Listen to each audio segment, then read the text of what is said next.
आज हम शोध विधि एवं प्रोजेक्ट पर बता रहे हैं। इसको आपको ध्यानपूर्वक सुनना है। और शोध विधि,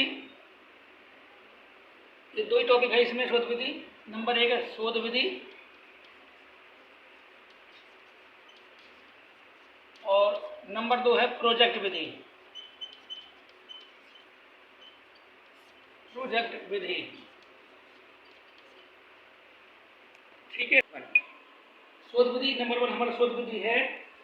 तो जर्मनी के प्रोफेसर आर्मस्ट्रॉन्ग द्वारा शोध विधि का प्रतिपादन हुआ था।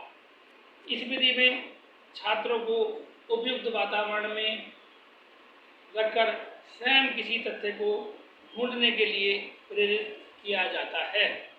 इसका यह अर्थ नहीं है कि अध्यापक कुछ नहीं करता और छात्रों को मनमाना काम करने को छोड़ देता है। इसमें शिक्षक छात्र का पथ प्रदर्शन करते हैं। क्या करते हैं? पथ प्रदर्शन। पथ का मतलब मार्ग तथा उसे गलत रास्ते से हटाकर सीधे रास्ते पर ले आते हैं। उनका लक्ष्य यह रहता है कि जो ज्ञान छात्र अपने निरीक्षण अथवा प्रयोग द्वारा प्राप्त कर सकता है उसे बताया न जाए। इस विधि का प्रयोग पहले तो विज्ञान की शिक्षा में किया गया, फिर धीरे धीरे गणित, भूगोल तथा संस्कृत, हिंदी विषयों में भी इसका प्रयोग होने लगा। दूसरा हमारा नंबर है प्रोजेक्ट विधि। अमेरिका के प्रसिद्ध शिक्षा शास्त्री ड्यूकी, किलपैट्रिक, स्टीवेंसन आदि के सम्मिलित प्रयास का फल योजना प्रोजेक्ट विधि है। योजना का मतलब प्रोजेक्ट विधि है।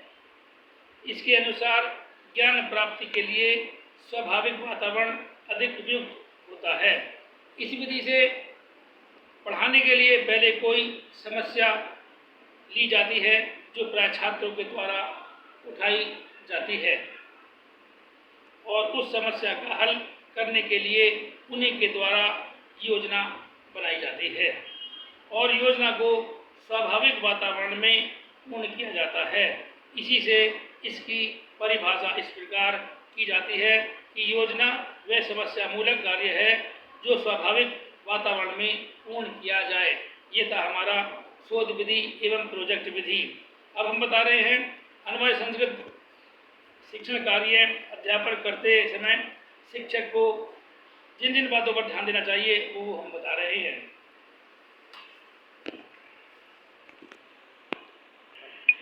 अन्वय संस्कृत शिक्षण अध्यापन में ध्यान देने योग्य बातें आपको ध्यान रखनी है।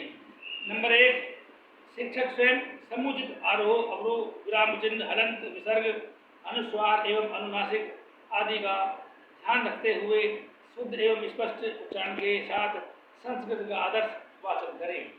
नंबर 2, श्यामपट्ट पर कठिन शब्दों को लिखकर शिक्षक पहले स्वयं उच्चारण करें, उसके बाद छात्रों से उच्चारण करवाएं तथा अंत में उसका अर्थ स्पष्ट करें। नंबर 3, छात्रों को संस्कृत ध्वनियों तथा उनके शुद्ध उच्चारण का ज्ञान करवाएं। नंबर 4, कठिन शब्दों का छात्रों से सामूहिक उच्चारण कराया जाए। नंबर 5, शिक्षक संस्कृत शिक्षण में मूर्त से अमूर्त की ओर, सरल से कठिन की ओर तथा ज्ञात से अज्ञात की ओर जैसे शिक्षण सूत्रों का प्रयोग करें। नंबर 6, आवश्यकता अनुसार शिक्षण सहायक सामग्री का प्रयोग करें। नंबर 7, सरल संस्कृत शब्दों तथा वाक्यों को दैनिक जीवन में बोलने के लिए छात्रों को प्रेरित करें। संस्कृत के श्लोकों एवं संक्षिप्त कहानियों छात्रों को याद करवाकर उनसे सुने। नंबर 9, प्रतिदिन गृह कार्य दें एवं उसका निरीक्षण करें, यानी कि होमवर्क जरूर दें और फिर उसको चेक करें, निरीक्षण करें। अब हम बता रहे हैं नीति श्लोक। क्या बता रहे हैं? नीति श्लोक। तो नीति काव्य का उद्भव एवं विकास। नीति काव्य का उद्भव एवं विकास, तो ये इम्पोर्टेंट भी है और थोड़ा ध्यान देने योग्य भी है। नीति काव्य का उद्भव एवं विकास। नीति काव्य का उद्भव विश्व साहित्य के प्राचीनतम ग्रंथ ऋग्वेद से माना गया है। इसके साथ ही ब्राह्मण ग्रंथों, उपनिषदों, रामायण महाभारत में नीति का सदुपदेश समृद्ध है। नीति शास्त्रों में लोक जीवन के व्यवहार में आने वाली बातों पर विचार करने के साथ ही साथ जीवन की यथार्थता का निरूपण कर मानव मात्र को मोक्ष के साधन का उपदेश भी है। इसलिए नीति काव्य का उद्भव स्मृति ग्रंथों से माना जाता है। नीति काव्य का सर्वप्रथम संग्रह चाणक्य संग्रह है। इसी को चाणक्य नीति के नाम से जाना जाता है। इसके नाम से चाणक्य नीति के नाम से जाना जाता है। इसमें व्यवहार संबंधी श्लोकों के साथ राजनीति संबंधी श्लोकों का सद्भाव भी प्राप्त होता है। इन नीति विषयक सदुपदेशों का संबंध चंद्रगुप्त मौर्य के प्रख्यात गुरु हेमात्र चाणक्य के साथ जुड़ा है, परंतु यह स्पष्ट हो नहीं पाया कि इसके लेखक अर्थशास्त्र रचयिता चाणक्य ही हैं। चाणक्य नीति शास्त्र में 108 श्लोक है। चाणक्य नीति शास्त्र में कितने श्लोक हैं? 108 जो अनुष्टुप छंद में रचित है।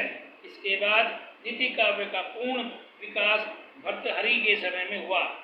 भर्तृहरि रचित नीति शतक नीति काव्यों में श्रेष्ठ स्थान रखता है।